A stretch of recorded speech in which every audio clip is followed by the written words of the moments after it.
जय हिंद। नमस्कार। हिंदुस्तान में रोज एक नया ड्रामा होता है। हजारों किलोमीटर दूर ईरान का so called supreme leader Khamenei, एक रेडिकल डिक्टेटर, मरता है और हमारे यहाँ कुछ लोग मातम शुरू कर देते हैं।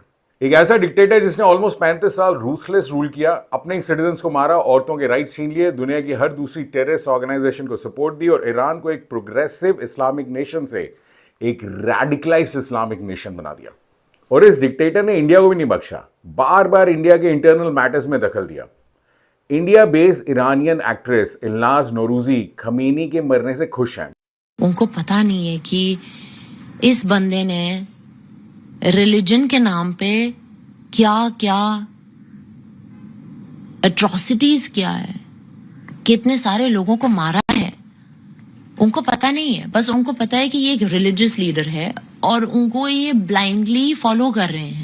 बट मगर लेकिन किंतु परंतु हमारे यहाँ जिन लोगों का खमीनी से कोई लेना देना है ही नहीं, वो उसके मरने से बहुत दुखी हैं। हमारे बाप का इंतकाल हुआ है। हम अपने बाप के गम में जितने गमज़दा थे उससे ज्यादा आज गमज़दा है। चूड़ियाँ उतार दी हमारी औरतों ने, अपने गहने उतार दिए हैं अपने। जिस तरह से घर में मौत होती है, हम लोग इस तरह से मौत बना रहे हैं। प्रोटेस्ट ये कर रहे हैं, ये हमारे कौमी रहनुमा, हमारे आयतुल्लाह, इन्हें बिना वजह शहीद किया गया है। गुंडागर्दी दिखाई है अमेरिका ने अपनी।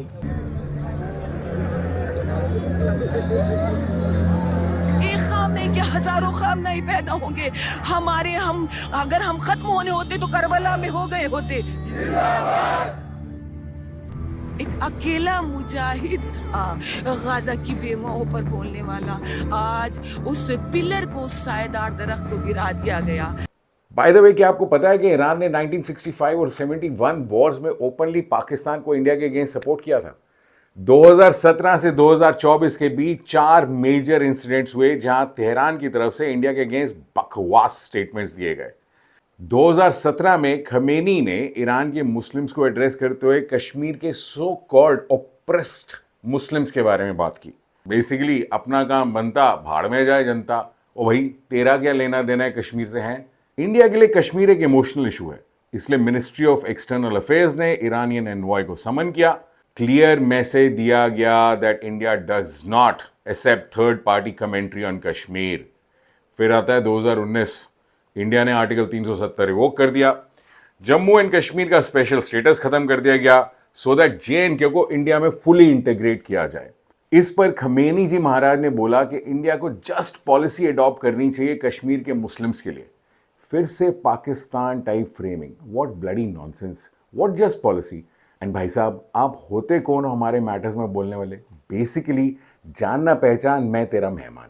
फिर से MEA ने ईरानियन एनवॉय को समन किया।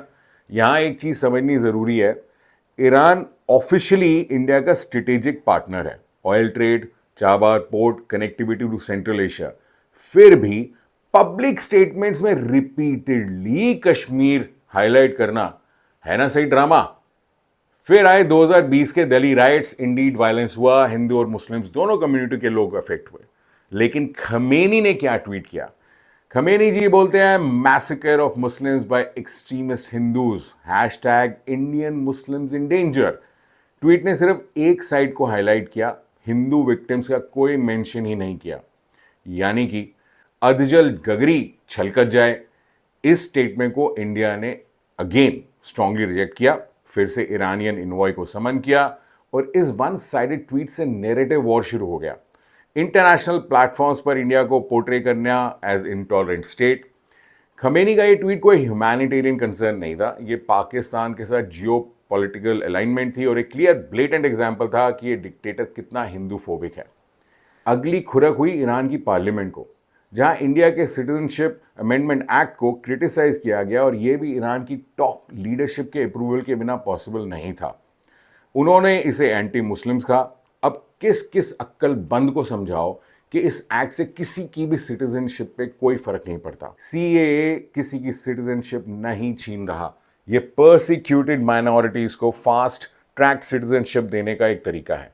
ईरान को छोड़ो, अपने यहाँ पर भी बहुत सारे एक्स्ट्रा समझदार लोग हैं जिनको पता कुछ है नहीं, बट बकवास ज़रूर करनी है।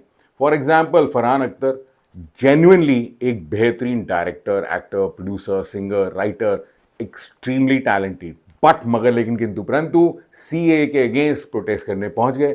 और जब पूछा गया कि इस एक्ट में क्या गलत है तो कोई जवाब नहीं था इन महानुभाव के पास। अमित शाह का कहना है कि जो लोग इंडिया में रह रहे हैं उनको तकलीफ नहीं होगी, चाहे वो कोई भी कास्ट है। तो फिर प्रोटेस्ट किस बात का? तो फिर सर आप घर चले जाइए, आप क्यों आके कवर कर रहे हैं प्रोटेस्ट को? जो ऑलरेडी इंडिया में रह रहे हैं उनको कोई तकलीफ नहीं होगी, उनको कोई सवाल नहीं पूछा। हाँ लेकिन सर, लेकिन अगर आप देखें उन डिटेल्स में तो ऐसा लग रहा है कि हो सकता है कुछ, ऐसा लगता है ना कि क्या बात है सर, क्या बात है सर, क्या बात, ये बात है। एक एक्ट्रेस है फरहाना भट्ट, नाम नहीं सुना, कोई बात नहीं, बिग बॉस में आई थी।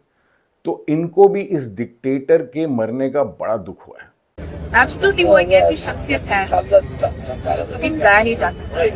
He will be alive in our hearts and definitely अल्लाह उनकी शहादत कबूल करे। कश्मीरी जितने भी लोग हैं बहुत ही इस चीज से झुलस चुके हैं कि आप मतलब लोग हिल दहल दिख रहा है सबको। एंड मुझे नॉट बिलीव, सहरी के बाद मैं बिल्कुल सोई नहीं। आज मैंने नमाज पढ़ी, कुरान पढ़ा, and I was so sad because should not have happened, because so much, काफी लोगों के लिए वो एक मसीहा थे। डेफिनेटली वो हमारी जिंदगी में और हमारे हमेशा दिमाग में, दिल में जिंदा रहेंगे, जिंदा। मेरी समझ में जेन्युइनली नहीं आता कि यार जो लोग आपके देश के बारे में उल्टा सीधा बोलते हैं आप उनको सपोर्ट क्या सोच के करते हो। और दूसरी तरफ इंडिया बेस्ड इरानियन एक्टर और मॉडल मंदना करीमी खमेनी की रिजीम को कैंसरस सेल बोल रही हैं। Regime that, listen, this regime is a cancerous cell. It needs to be removed, and it's time for Middle East and the entire world to have a peaceful world without this regime. They've shown it.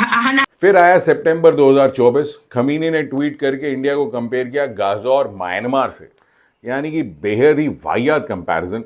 क्योंकि Gaza का context Israel Hamas war का है, Myanmar का context Rohingya crisis का है। ओ भाई, तुमसे अपना देश तो संभल नहीं रहा, काहे को दूसरों के बारे में बोल के अपनी बेइज्जती भी खराब करवा रहे हो। बेसिकली बेगानी शादी में अब्दुल्ला दीवाना। अब क्वेश्चन ये आता है कि खमेनी क्यों रिपीटेडली इंडिया पर कमेंट करता था। 3 पॉसिबल रीजंस हो सकते हैं। और पहला, रिलीजियस पोजिशनिंग, ग्लोबल मुस्लिम्स का लीडर बनने की चुल, डोमेस्टिक ऑडियंस, अपने हार्डलाइन बेस को मैसेज देना कि देखो मैं एक सेक्युलर नॉन मुस्लिम कंट्री को नीचा दिखा रहा हूं। स्ट्रेटेजिक बैलेंसिंग के पाकिस्तान के साथ इक्वेशन मैनेज करना है कि ये बोल के कि अरे देखो हम तो भाई भाई हैं। फनी बात यह है कि इंडिया ईरान रिलेशन सिर्फ ट्वीट से डिफाइन नहीं होते। चाबार पोर्ट कॉर्पोरेशन कंटिन्यू हुआ, एनर्जी टाइज स्ट्रेटेजिक इंपॉर्टेंस रखते हैं, रीजनल कनेक्टिविटी प्रोजेक्ट्स भी चल रहे हैं, मतलब ग्राउंड पर कॉर्पोरेशन और ट्विटर पे कन्फ्रंटेशन। तो बेसिकली एक डिक्टेटर जो हमारे देश के बारे में बकवास करता है उसके मरने पे विलाप क्यों हो रहा है। अगर ये रिलीजियस फैक्टर भी है तो आपके लिए आपका रिलीजन पहले आता है या आपका देश। जय हिंद।